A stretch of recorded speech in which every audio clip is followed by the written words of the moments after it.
Today on episode number 396 of the Teaching in Higher Ed podcast, Amy Lynch Biniek joins me to talk about contingency and pedagogy.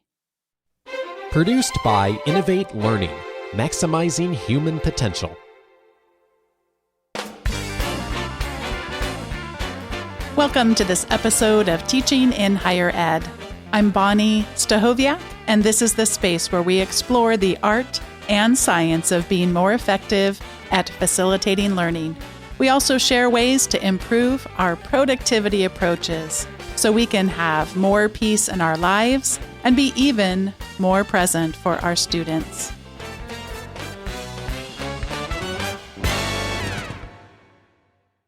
Amy Lynch Biniek works on writing pedagogy, literacy studies, and labor studies. Her book, Contingency, Exploitation and Solidarity, Labor and Action in English Composition, is a co-edited anthology with Seth Kahn and Bill Laliker that explores the ways and means of labor reform on college campuses. She's published in CCC, Teaching English in the Two-Year College, and Academic Labor, Research and Artistry. She's a former editor of NCTE's forum Issues about Part-Time and Contingent Faculty. Amy, welcome to Teaching in Higher Ed. Thank you. It's great to be here. You know that expression about how people slide into one another's DMs?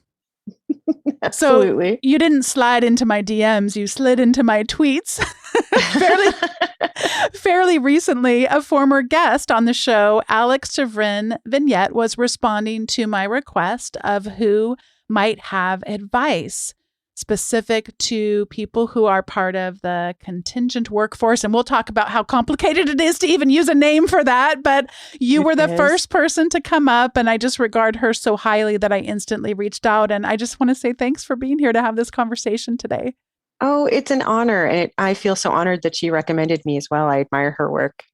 So let's get that part out of the way, though, because it's a naming thing. So would you talk about the 2,700 different ways we might be talking about, around this particular set of ways we talk about this part of the workforce? And I even hate saying the word workforce, but yes. No, absolutely. Names matter. And I think there's a lot of sensitivity for good reason around the words that we use when we talk about contingency.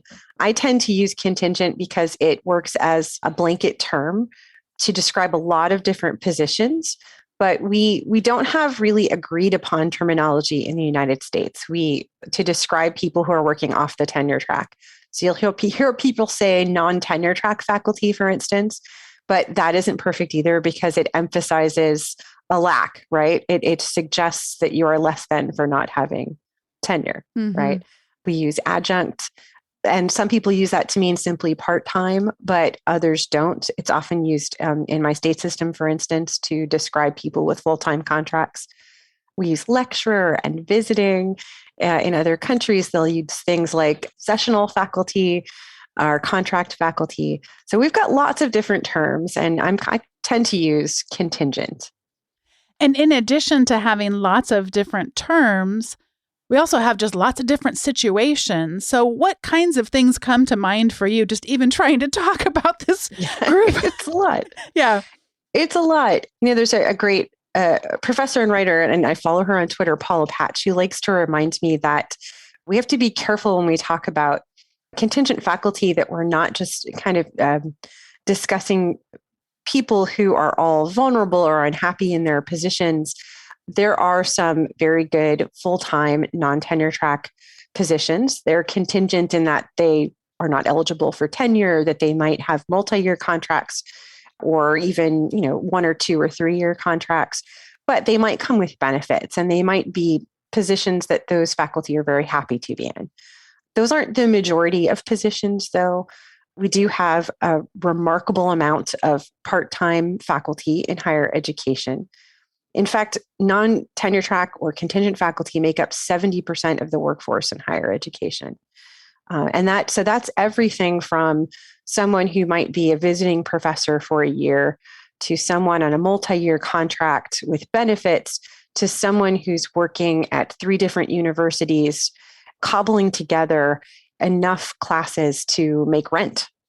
And I know we're going to be talking a lot about how contingency can impact pedagogy, but I'd like you to take me back a little bit first to how you first got into teaching in general. Absolutely. I come from a teaching family. My father was a high school English teacher for 35 years. My husband's a teacher and his father was a teacher. And so I began as a high school English teacher. And like my father, because I wasn't making much money as a high school English teacher, I decided to begin adjuncting at the local community college in the evenings, for some extra cash. And after about 3.5 years of teaching high school, I just found myself more and more drawn to those evening classes. I loved it and decided that that was what I wanted to do. And so I quit my high school job and I started adjuncting at 3 different universities. I was the freeway flyer, as it's called, for many years. I had lots of different contracts and eventually returned to school to get my PhD and really lucked into the position I have now. I'm a tenured full professor at Kutztown University, and it was a lot of luck. I don't pretend it was anything else. So I'm very fortunate to have the job I do. Would you share a little bit more about your dad? Yeah. My dad is kind of my teaching role model and also kind of the source of my interest in labor. He was a union organizer, not just of his own school, but he was one of the founders of the Scranton Diocese Association of Catholic Teachers, unionizing Catholic schools in Pennsylvania. And so I spent many nights as a child sitting at union meetings at my kitchen table on my dad's lap. I walked strike lines with him and learned a lot about labor relations and how those intersect with teaching and how important thinking about the material conditions of your job are to being able to teach well. Mm. And as you recall on those early lessons that you can remember, where do you see them bubbling up in new ways or perhaps even familiar ways, but maybe even amplified ways? Oh, goodness. I don't know. It's just been such a part of me for so long. I think the thing that has stuck with me and become most ingrained in who I am as a teacher is that I really believe that to be a teacher in the 20th and now the 21st century, we have to also be a bit of an activist in some way. We see that education has been gutted in terms of budgeting, both in K-12 and in higher education. So it becomes more and more difficult for us to do our jobs well. And we have to, as teachers, find ways, K-12 and higher ed, to advocate, not just for ourselves, but for our students, for our campuses, for our classrooms. When we have high school teachers having to buy supplies to take into their rooms, that's something that hits me every fall when you see these wish lists pop up on Twitter and on Amazon, right? Where teachers are saying, help me buy books for my classroom. That's something that comes back to me again and again, that if we're going to do our jobs well, we have to find ways to advocate for better for the whole system. Well, and you're reminding me of that prolific, maybe prolific's the wrong word. You're reminding me a little bit of that Twitter thread that just people kept coming and responding to. And that was a lot of it. Yes, please, explore these issues, but also can we talk to those of us that are not in such precarious positions for our roles and responsibilities to use our voices and our advocacy well? What comes to mind for you that you'd want to make sure that people are really advocating for toward this community of more contingent workers? I've often said that the only way I can rationalize being a kind of a privileged tenured professor in this system is to use my service and my research and whatever else I can to advocate for better. And I think what we have to do is look at our own campuses and pay attention to how we're treating the most vulnerable of our faculty. I think that's really important. And what's really important there too is that we're speaking with and not for. That's something I remind myself of regularly. I think people in my position sometimes put ourselves in this kind of savior position. I am going to charge in and fix everything. I think it's important that we talk to contingent faculty on our campuses and find out what they need, because it is very local. Mm-hmm. It is very different from campus to campus, what conditions are like and what people want. So I would encourage people to begin advocacy by listening, by asking questions of the people who need them and just really listening. So I know there's a number of ways where your research has shown a distinct impact, a distinct context for the contingency workforce. And one of them has to do with time. And I know that specific to the writing discipline, there's a lot that you have to share in terms of the time. So I'm just going to ask you to reflect a little bit about how time comes in as a unique challenge here. Absolutely. I find, especially as a writing teacher, I bring that perspective to it because I'm a compositionist. So many contingent faculty are teaching far bigger loads than a typical tenure-line faculty is. They might be teaching 1 or 2 classes at a university, but they might be teaching 6 or 8 classes entirely across several in order to make ends meet, right? And so time is of the essence. They have far more students than I do every semester, and they're spending time on the road. And so as like a writing teacher, I think about the best practices or the things that I see have a high impact in my classroom and how much time those require of me. So for instance, when it comes to writing, feedback is of the essence. I try to give detailed feedback to all of my students on every assignment. And when you are multiplying that 6 classes, 8 classes with 25, 35 students per class, the amount of time you can dedicate to that shrinks significantly. We know it's one of the most high impact things you can do is give students that personalized feedback, but we're reducing it very often to shorthand or saying, all right, I can only give this student 3 comments because then I have to move on, or I have to use kind of a bank of comments where I copy and paste. I don't have time to personalize it. Mm-hmm. That's one way. And as you think about that, I know that we need to be addressing these systemic issues. Yeah. So I don't want to paper over that. Any advice for people at the individual level for how, to address the reality of where we stand today?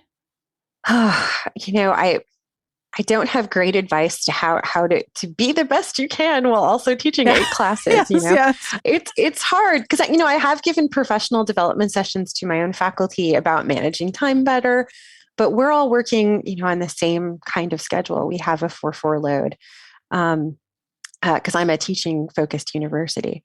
It's hard. I would say that be kind to yourself. I think early on in my career when I was teaching across multiple places, I stayed up into the wee hours trying to personalize that feedback and do every project draft justice. And I wasn't getting sleep. I was getting stomach ulcers instead. So my best advice is to be kind to yourself and know that you can only do the best you can in the time you have. And that's okay. Mm-hmm. Yeah. I find one thing that's incredibly helpful is find yourself a good screencasting tool that automatically, when you stop recording, puts the link in your clipboard. Oh, nice. The other thing that I've been motivated by prior guests and the books that I've read about teaching writing, I'm not an expert, but more feedback is not necessarily better. So catching every grammatical error that's not, I think people have a misnomer that if I don't catch it, then they'll never learn where the comma goes or whatever. And so, I'm so glad you said that because I don't equate feedback to copy editing. Mm-hmm. In fact, I tell all teachers, do not copy edit. That is not teaching writing. Yeah. That feedback for me is about the content. It's about speaking back to the student as a thinker and a writer. And, copy editing is something we can do together in class time. Yeah. And that's where they're going to learn to do that. They're not going to learn to copy edit by me doing that. And that is a mistake I made early on. I did spend time copy editing all those drafts as well, which is another reason I was up until 2 a.m. Yeah, don't copy edit. Mm-hmm. Yeah. All right. So the other one that I want us to spend a little bit of time on has to do with student evaluations. What have you found through your research is particularly important for us to consider with this context? Yeah, there's a lot of great studies out there that talk about some of the problems of student evaluations generally, right, and the validity of them. They don't tend to tell us very accurately about a student's or about a teacher's teaching. They often reflect more what grade the student got in the class or believes they're going to get. And there's been some studies too that show that they are often very sexist and racist as well. And we know that the majority of contingent teachers are women. So the sexism angle is very important. But one of the things about the contracts that many contingent professors are on is that they are often dependent upon, their renewal is dependent upon good student evaluations. There's very little else. Now, again, not true across the board. There are some positions that have very detailed application processes to have contracts renewed. But for the vast majority of them, it's, hey, well, what do their student evaluations look like? And if that is the difference between my renewal or not, you can bet I'm going to try to teach in a way that's going to get those student evals up, right? So I think that's natural, that's normal, right? So there might be a tendency to do some teaching towards the student eval in mind, which is not necessarily the ideal pedagogical motivator. Mm-hmm. And do you have guidance for people in terms of student evaluations? I should also, before you answer, I should also mention that we do have a whole episode, I'll link to it in the show notes, about how we could more proactively provide other data points if the institution's not having these kinds of conversations on. So again, I'll link to that. That's with VG Sathi and Kelly Hogan talking about some of the problems, but also then what are other ways that we might gather data that could possibly provide an additional lens beyond just the course evaluations. But please, by all means, share whatever that you'd like to on this. I think it's really useful to know your contract well and to know the policies of your department or your campus well to find out what else you can provide. It's also in a lot of places, a professor can provide a letter to provide context that goes along with student evaluations and respond to them. And I would say absolutely do that. So yeah, and in addition to the things I'm sure you talked about in that episode, knowing the rules of your own campus can be beneficial as well. And I think also just also talking with your students about the purposes of student evaluations is useful too, giving them context for what these are and why they are. Mm-hmm. Students don't necessarily know much about the inner workings of higher education and what their purpose is. So I think they might take them more seriously or treat them a little differently with some of that context. Yeah, absolutely. So I'd love to have you share a little bit about some of your own activism. And also, I know you're not alone in this. Would you talk a little bit about some of the ways that people are trying to resist and trying to create change in this area? Yeah, I think there's lots of different ways to get your feet wet if you're interested in taking this on, and you have to find something that kind of works for you and you're comfortable with. Personally, I've looked to imbue labor issues into any service or committee work I'm doing on my campus. So I am that person who, it doesn't matter if it's the curriculum committee or the, campus beautification committee, I'm going to find a way to ask about, how is there parity or equity here for our non-tenure track faculty members? I'm finding a way to bring that up. So, activism doesn't have to just be like standing on a strike line or signing a petition, although it can be those things. It can be asking questions about, why aren't our contingent faculty invited to the department meeting? Mm-hmm. Asking why their expertise isn't a part of a conversation about a curriculum revision, which is often the case. These are teachers who dedicate themselves to, like, for instance, in my discipline, most of first year composition is taught by contingent faculty, right? They have remarkable facility with these classes, so many years of experience. And yet on most campuses, they're not included in discussions about curriculum revision or design. Oftentimes they're just sometimes even just given a syllabus and a textbook and a list of assignments. They're not even asked. So their expertise is ignored. So, being that person in your department who says, why aren't we tapping into that expertise? Asks those hard questions.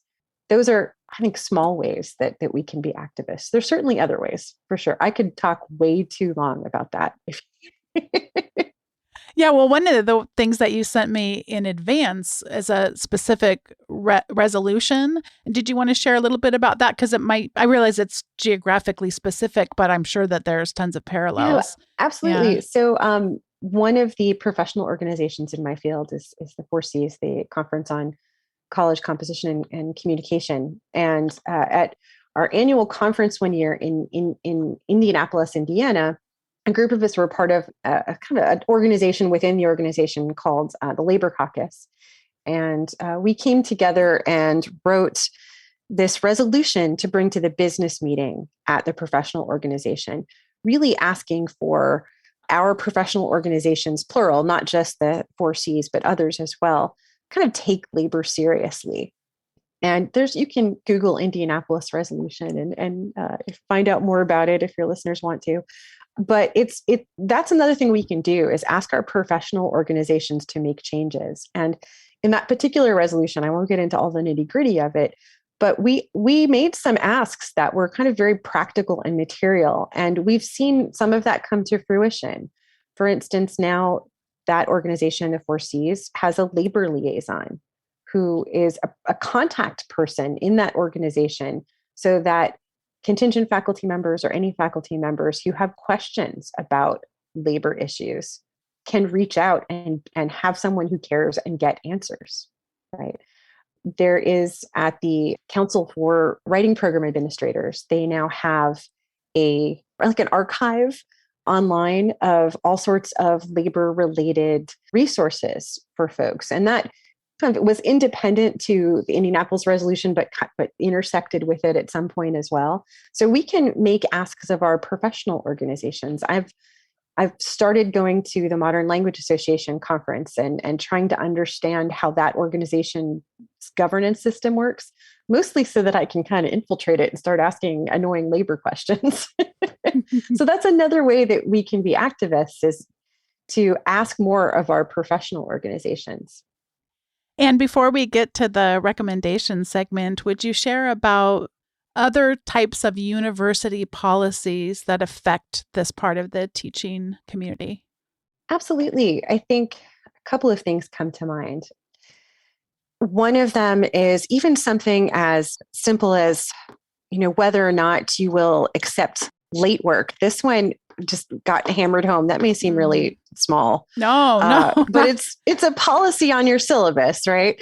And I saw someone on Twitter, I just retweeted them, I think it was like 2 days ago, who was noting how more and more people are saying, oh, we should take late work. Every teacher should take late work. And his response was, or her, forgive me, I don't know. Their response was, yeah, unless you teach 150 students across 6 or 7 classes, then I can't do that. I'm glad you can, but I have way more students than you do. Right? Mm-hmm. Or my colleague, Sandy Leonard at Kutztown, she wrote a really excellent piece about plagiarism policies and how oftentimes, pedagogically, how, I might treat that as a tenured faculty member. A contingent faculty member might not have that same feeling of confidence. For instance, in a writing class, if a student plagiarizes in a first draft or even a final draft, I often treat that as a teaching moment. It's the end of the semester, it's a little different, but it's a teaching moment. And we talk about, how did this happen? And, we talk about patch writing and all sorts of things. And there's a chance to do again. But our university policy says that I'm supposed to write that person up and fill out an official form and report them to the dean. And, one of the things Sandy said was, well, if you are on a semester contract and you can be let go at a moment's notice, you can't necessarily ignore a university policy for your own pedagogical reason. You don't want to be called out on that. And there's that worry, right? So where I see this as a teaching moment, Another teacher might see it as a trap. Like, well, I better report that student. Even something like incomplete grades. My union is discussing right now in its adjunct committee whether or not our adjunct faculty feel comfortable giving grades of incomplete when they may not be back next semester to finish that, right? Who takes it up? So do they ever give those grades, right? So that affects pedagogy as well, right? There are lots of times where I encourage students to take an incomplete because they're struggling and there might be something really important happening in their lives. And I know they could finish this course if they have the time. But if I'm not going to be employed here next semester, who's going to work with them to get that work in? Who's going to assess it? Even thinking more pedagogical and less policy. I did a study that showed, it was a small case study, but it showed that contingent faculty were less likely to feel free to choose their own textbook for a class, even if they were given that freedom, right? So the WPA says, we recommend these 2 or 3 texts, but you can choose what you like. Most of the teachers that I talked to always took the recommendation, even if they didn't like the text. One teacher said to me, I used it for 7 years before I finally picked something else. And I said, why? And her answer was, well, I didn't want to insult the people hiring me. It seemed risky. So even feeling free to choose the right text. Or, I've been so excited lately about the ungrading wave. I'm on board. I've adopted it. I'm excited about it. But I know there are some contingent faculty. Again, it's different. Everybody's culture, campus culture is different. Some are very much afraid of adopting, what to some seems a kind of far out approach that might be contrary to what their department chair or their WPA thinks is acceptable. They don't want to, as one teacher said to me, I don't want to rock the boat. I don't want to draw any attention to myself because I'm here semester to semester. So how these are people who want to do really progressive things in their classroom, but their employment status very often makes that precarious. This is the time in the show where we each get to share our recommendations. And I got to tell you, Amy, it's one of those things. It is an absolute joy during this pandemic to just get completely enveloped in something. And a colleague told me about a TV show, and it's a colleague who hardly ever watches TV. So if she does, it's going to be something good. And I had to take her seriously. And not to mention the fact that then this particular piece of entertainment contained Steve Martin, who I have just loved Steve Martin for such a long time, and Martin Short. And I mean, on and on it went. And so I would like to recommend a TV show that I watched the entire season of faster than I've watched anything in a really, really long time. So the show is called Only Murders in the Building, and it is featuring Steve Martin, Martin Short, and Selena Gomez, as well as a whole bunch of other great cast. And it's both a comedy and a drama at the same time about, and it kind of cracks me up too, because there's a podcasting element to it. All the different people get connected with each other because they all listen to one of those true crime podcast series. And so they realize that each other listens through whether they see them, listening to it with their headphones or whatever that is. So they all get connected, but they're very different people, very, very different people. And so it's got a podcasting element. It's got, like I said, some tremendous actors. It made me laugh, but it also made me just wonder what was going to happen next. It's just absolutely delightful. So I cannot recommend it enough. And I'll be linking to that in the show notes. Again, it was Only Murders in the Building. Highly recommend. All right, Amy, I'm going to pass it over to you now for your recommendation.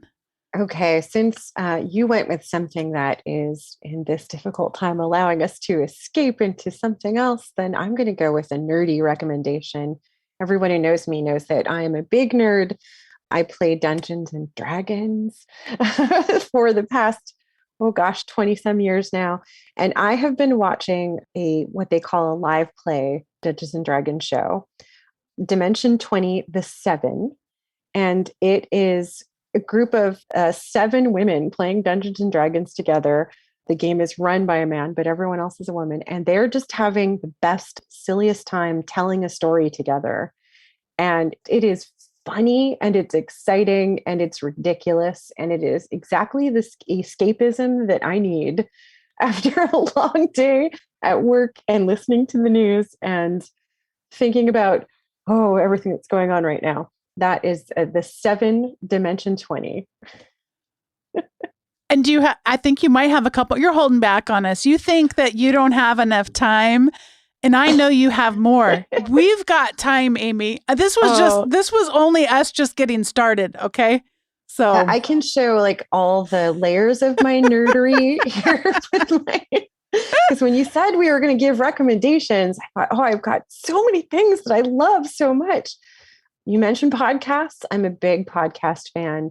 And I've been listening to SciShow Tangents from Hank Green for lots of science nerdy stuff. I love it. It's very fun.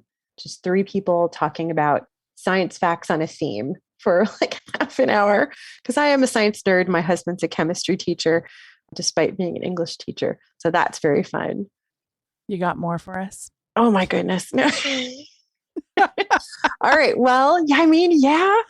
I also, during lockdown and the many days spent in the house, my husband and I rediscovered playing video games together, and we've been playing Elder Scrolls Online. So, when I'm not playing Dungeons and Dragons, I'm online in a video game pretending to be a rogue and like shooting arrows. So that's very fun. I warned you that I'm a nerd. I've been playing Dungeons and Dragons with some English professors online too, and learning how to do that. And that's been fun. Well, I'm going to recommend something to you, but other people will hear me recommending it. But I don't recommend things officially that I haven't tried. Yeah. But I'm just, for you, I'm thinking anyone who's listening who might be in a position to buy you some sort of a gift for some occasion, this kind of thing. So Jesse Stommel, who's been on the show many, many times in the past, his husband made just recently these amazing Dungeons and Dragons. I think they're called dice, but I mean, they looked absolutely beautiful. You've seen them? Beautifully hand carved. I mean, they look incredible to me. I haven't played Dungeons and Dragons since I was probably 10 years old. So, I literally wanted to buy them just because I thought they were so beautiful. So here's what's exciting is Jesse is one of the professors who's just joined our game. Oh my gosh, the connections just are limitless here. This is so fun. Well, so I will be linking to Jesse Stommel's, what do you call them? Dice. Dice. Yeah. You roll dice in Dungeons and Dragons. Yep. And I'll put it in the show notes, but I won't personally be recommending them because I haven't tried them out for myself. But yes, anyone who plays Dungeons and Dragons definitely would be like the thing. Yes. A lot of professors play. You'd be surprised. There's a lot of us out there. I absolutely love it. Well, Amy, I am so glad to be connected with you. And this has been just a delightful conversation. Thank you for your sensitivity to me, just in terms of feeling ill-equipped to have this conversation. You went very gentle on me. Oh, no, this was a pleasure. And thank you for the opportunity to talk more about this important issue. Yeah, I hope we can continue the conversation because I know that there's a lot more that you could share with your research and also specific to the discipline of developing people's writing skills. So thank you so much. I would love to. Thank you. My sincere thanks once again to Amy Lynch Biniek for joining me on today's episode of Teaching in Higher Ed.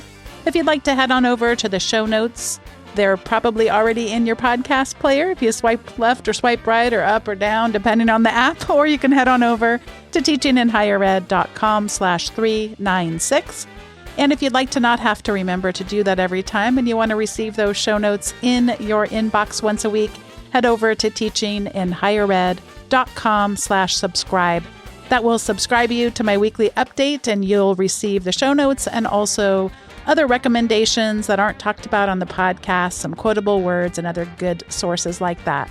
Thanks so much for listening, and I'll see you next time on Teaching in Higher Ed.